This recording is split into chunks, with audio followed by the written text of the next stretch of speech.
அண்மை செய்தியை பார்க்கிறோம். கேரள மாநிலம் வயநாட்டில் இளம்பெண்ணை கொலை செய்த பின் அவரது மகளை கடத்திச் சென்ற இளைஞர் கைது செய்யப்பட்டிருக்கிறார். மேலும் அவரால் கடத்தப்பட்ட சிறுமி அடர்ந்த வனப்பகுதியில் இருந்து மீட்கப்பட்டிருக்கிறார். விவரங்களோடு இணைகிறார் செய்தியாளர் சதாம். சதாம், வணக்கம். இந்த சம்பவம் குறித்த முழு விவரங்கள் என்ன? வயநாடு மாவட்டத்தில் இளம்பெண்ணை கொலை செய்த பின்பு அவரது மகளை கடத்தி இளைஞரை தற்போது போலீசார் கைது செய்துள்ளதால் அந்த இளைஞரால் கடத்தப்பட்ட சிறுமி தற்போது வனப்பகுதியிலிருந்து மீட்கப்பட்டதால் இந்த சம்பவத்திற்கு போலீசார் தீவிரமாக அந்த நபரிடம் விசாரணை நடத்தப்பட்டு வருகிறது.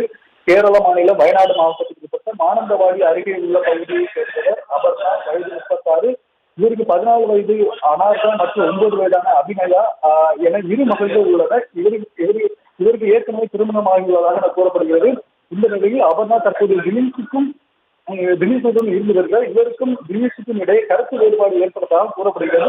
இதனால் இருவருக்கும் இடையே அடிக்கடி பிரச்சனை ஏற்படுவதை தொடர்ந்து நேற்று இரவு அபர்ணாவை தினேஷ் அந்த கத்தியால் சுற்றி கொலை செய்துள்ளார். மேலும் அவருடன் இருந்த இரு மகள்களையும் தாக்கியதோடு 9 வயதான சிறுமியான அபிநயாவை அந்த தினேஷ் கடத்தி சென்றுள்ளார். இந்த தகவல் போலீசாருக்கு தெரிய வர வழக்கு பதிவு செய்து தினேஷையும் சிறுமியையும் தீவிரமாக தேடி வந்தனர். ஆனால் இந்த நிலையில் சிறுமி அடர்ந்த வனப்பகுதிக்கு அபர்ணாவை தினேஷால் கடத்தப்பட்டது என தெரிய வந்தது. இந்த நிலையில் ட்ரோன் பறக்கவிட்டு போலீசார் வனப்பகுதிக்கு தீவிர தேடுதல் வேட்டையில் நடைபெற்றது. அப்போது வனப்பகுதிக்குள் சிறுமியுடன் தினேஷ் பதுங்கியிருப்பது தெரிய வந்தது. உடனடியாக தினேஷ் போலீசாரால் கைது செய்யப்பட்டுள்ளார்.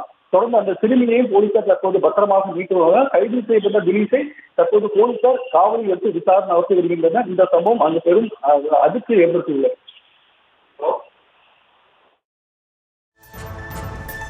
விவரங்களுக்கு நன்றி சதாம்.